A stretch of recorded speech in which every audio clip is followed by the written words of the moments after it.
Right, everybody, welcome along to my EFL Extra Time podcast. So, in this one, we're going to be previewing all the Championships action this weekend, as well as discussing if Wolves can win the Championship and also why Garry Monk is also struggling at Middlesbrough.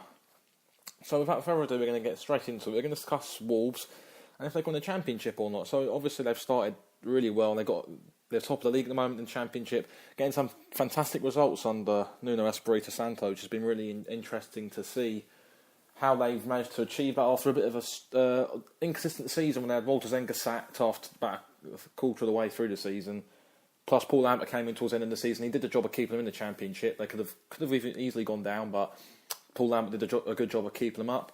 He left at the end of the season after probably, I think, Wolves wanted a different manager, and they went and got Nuno Espirito Santo in, and he's done some fantastic jobs in terms of really transforming Wolves at the moment. I mean, you've got to look at the other night on Tuesday against Man City. The only team that stopped Man City from scoring in 90 minutes of football took them to extra time as well, kept a clean sheet and stopped them from scoring in over 100 minutes of football. Unlucky to go out on penalties as well. So, for me, in my opinion, I think they will go up this season. Either if they win the league or automatics or even the playoffs, I think they'll definitely go up this season. But for me, the only doubt I'd have with Wolves is if these types of flair players have Bonatini, Neves, and Diogo Jota as well, players like that, if they can sustain this type of performance levels over the winter months when it gets a bit colder and it's starting, and you already get over the Christmas period as well. The longer run of games in quick succession come. You're playing 2 or 3 games in about 10 days or something like that. Over a tight Christmas schedule, can they perform? Can they back it up? And can they really just prove to everybody that this is a team that can probably stand in the top 2 spots for the whole of the season? I think if they stay in the top 2 come the start of the new year, I think they'll definitely probably go up this season. I mean, they're playing some fantastic stuff as well at the moment, and they're just looking like a good side. They're playing with so much confidence that they're playing against teams. They don't fear anybody really, and it's refreshing to see that a team's not run away with the Championship in a long while. I don't think since Newcastle won up about 5 or 6 years ago. So could Wolves be that team who could actually do that this season? Possibly so. I mean, they're showing all the right credentials so far that they can go and run away with this league. However, it's not as easy as many people think. There's going to be games where they're probably going to lose a couple along the way, and it's whether or not they can bounce back from some defeats and show that they've got some good character and good mettle about them to really go and prove that they can win this league and go up and try and test themselves at an even higher level in England. So I do think they'll go up this season. And just moving on, we're going to talk about Middlesbrough. It's been a bit of a surprise for me to see. I think they spent a lot of money in the summer. Garry Monk really did try and build a good side. Strangely left Leeds at the end of the season. I don't know if he left. I can't remember if he got sacked or left. I think it was the latter that happened. But he went to Middlesbrough. The main aim was that they wanted.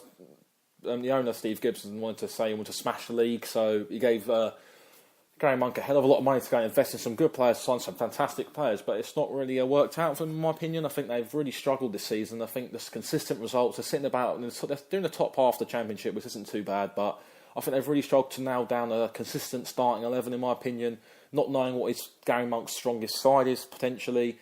And you could see in their game Saturday, they started with Ashley Fletcher, Martin Braithwaite and Britt Assombalonga playing as a 4-3-3, I think it was.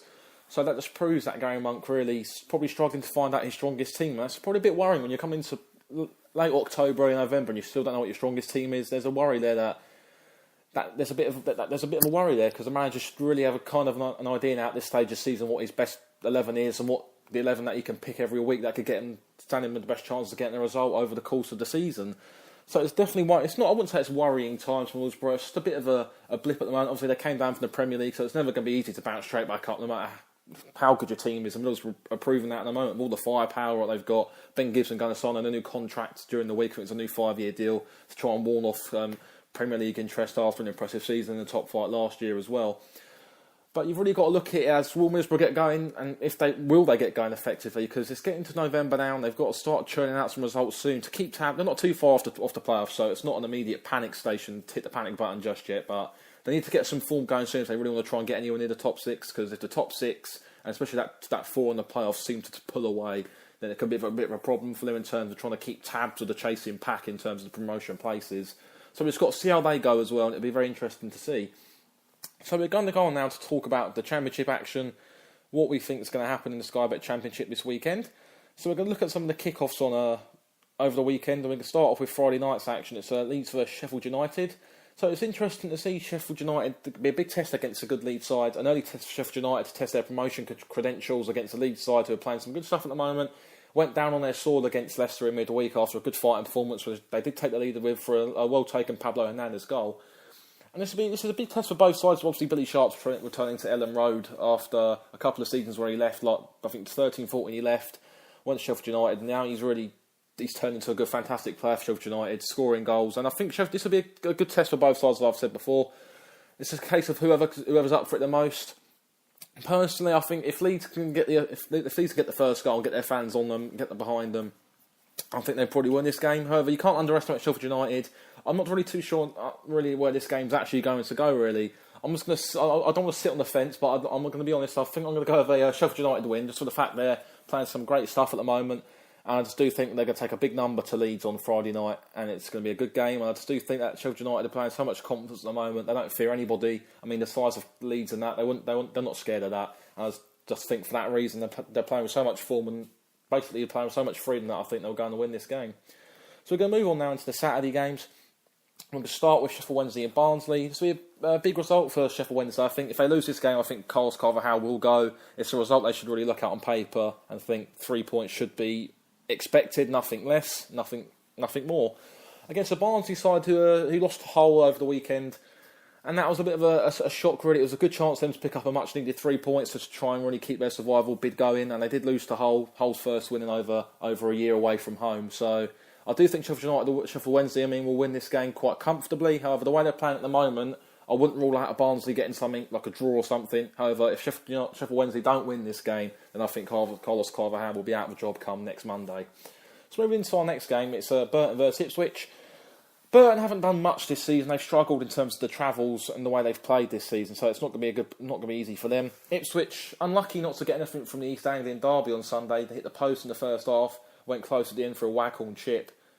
So they've had a few chances, really. They had a couple of chances, I said, to get something for that game. I think three straight defeats in a row isn't going to stand them in too much in confidence. However, I do think they'll bounce back and get a much-needed win against the Burton side, who I just don't think will handle the quality that Ipswich have. And I just think that this could be a 2-0 win for Ipswich, and it'd be another defeat for Burton Albion. So moving to our next game, Cardiff Millwall. So from a fan's point of view, it's just quite a tasty game. Both sets of fans have got quite a tasty set of fans who like to have a bit of a mix at times. But I think footballing terms, I think Millwall beat Birmingham on Saturday in front of the TV cameras. It was a big result for them. They needed that as well in terms of sitting 15th on the table now as well. So they're really starting to consolidate in terms of really trying to start the Championships, what they'll be looking for. Against the Cardiff side who ain't playing too bad themselves. Got a fantastic result against Middlesbrough Saturday, and that was much needed. And this will be a tough game really for Neil Harris's side. I think if they can pick anything up from here, it'll be a bonus. And I'm not too sure if Cardiff can maintain that early season form they had. I'm not too sure. I think they might fall into the playoff places, maybe even to the top 10 as the season draws on. And I do fancy Millwall to get a point. I think it'll be a 1-1 draw. I think Millwall are not too bad defensively. They're quite solid under Neil Harris. I do fancy him to get a draw, and I think this game will end 1-1. So moving on, Fulham versus Bolton. I'm going to this game Saturday. It's my team Fulham. We're at home to Bolton.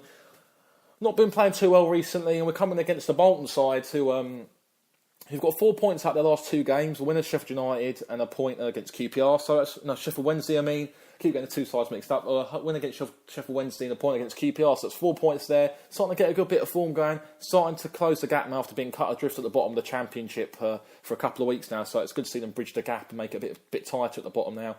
This will be a tough game for us. I think we're not too great against the more direct sides at home, and especially the teams who are struggling in the league as well, because they tend to fight a lot for what they fight for everything, and we're not the strongest of teams really. Our physicality will get tested against the Bolton side, who will look to probably sit back and counter-attack on us. They ain't great defensively as we've seen this season, so hopefully we can go on and win this game. I do think we'll win this game 3-1. I think Bolton will score a goal, but I think we'll have too much quality for Bolton over the course of the 90 minutes. So going into the next game, it is Norwich. They host Derby County. This will be a very good test for Norwich in terms of what they can carry on really. They got a fantastic result in the East Anglian derby, and it's now whether a case whether they can kick on. They're in the playoff places, and whether they can kick on and add to that and really progress and consolidate that they could be in a promotion mix this season against a Derby side who are starting to get their act together as well. Big wins against Sheffield Wednesday and Nottingham Forest prior to that as well. So it's probably between two of the most informed sides in the Championship this season. And I'm going to sway over Derby victory. I thought Norwich weren't impressive against Ipswich, but they did what they had to do. They got the job done, which is always what a good team needs to do in terms of getting to where they need to be. But I think Derby are in so much form at the moment. They've got a fantastic midfield of Huddleston, Ledley, and Bradley Johnson.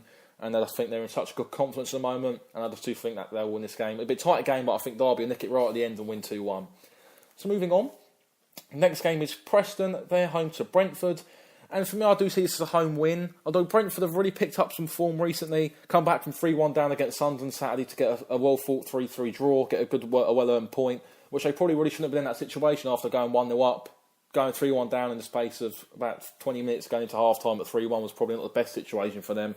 However, I do think they're going to come against an informed Preston side who really put up a good fight against Wolves. 3-0 down, but showed good character to come back, and almost got a goal right at the end to get a point. So I do think they'll win this game 2-0. They'll have a bit too much in hand for Brentford, and it'll be a comfortable win for Preston, in my opinion. So going into our next game, it's QPR. They host Wolves. Obviously, we've seen in the headlines at the moment, QPR have been hit with probably a world record for a financial fair play fine. I think it's over £50 million they've got to pay, and they've got to find the money soon, or else they could. We've seen with lots of Portsmouth and Coventry, administrations maybe, points deducted, and they don't want that in terms of trying to stand the Championship. The squad's is thin enough, in my opinion, and they ain't going to have money now to buy players, so they have to look at the free agents and maybe free transfers come January, which isn't good. And I do think that this will be a tough game for QPR against Wolves. I do think Wolves will absolutely give QPR a big hiding here. I think QPR will get found out against the Wolves side, who are just playing fantastic at the moment. Solid defensively, solid on the attack as well. And I do think Wolves will win this game 3-0. Don't see QPR scoring, but I see Wolves scoring 3 goals on the road. So going into the next game, it is Reading. They host Middlesbrough. Be an interesting game for Reading, I think, personally, to see whether or not they can, against both sides not in the best of form after really being tipped to go and add to their promotion parts this season. And I do think this will be a draw. I think both sides will be quite cagey. This will be a cagey affair, I think, at the end of the draw. So going to the next game, it's Sunderland versus Bristol City. Bristol City playing some good stuff. Lost their unbeaten record against Leeds Saturday. Sunderland as well, 3-1 up. Failed to close the game out against Brentford away. And I do think Bristol City will win this game. I think they'll bounce back quite easily. And I do think they'll win this game 2-1. Let's go into the 5:30 kick-off on Saturday. It's Hull versus Nottingham Forest. And I do see Nottingham Forest getting a good away result here. Although Hull won their first game away game in over a year, I just do think Nottingham Forest got a bit of quality. They're good with the ball. They do lots of good stuff with the ball. Mark Warburton keeps possession really well. His sides do, as we saw against Derby the other week. And I just do think that Hull ain't playing too bad at the moment either. But I just do think when it comes to the final end product, I think Nottingham Forest will have a bit too much and win this game 2-0. And going into Sunday, we've got the big derby, haven't we? Birmingham versus Aston Villa at St Andrews. Steve Bruce goes back to St Andrews, his old stomping ground. And this will be a big game for both sides. Personally, I do see Aston Villa maybe winning this game, although Steve Cottrell will get his boys fired up, no doubt about it, for this fixture. So it's just whether a case or not, whoever's up for it the most. As we've seen before, in derby games, form book goes out the window and it's always who's up for it on the most on the day. I think it'll be a very tight game. I think Aston Villa will just edge it 2-1. I think Birmingham will put up a fantastic fight. They've got a good squad down there. But I think Aston Villa, after beating us on Saturday, will go and add to that and win 2-1. So there you have it, everybody. There's my EFL Extra Time Podcast Championship Edition ahead of the weekend fixtures. If you do like it, hit a like button, subscribe if you're new, and we'll see you all on the next video. Bye-bye.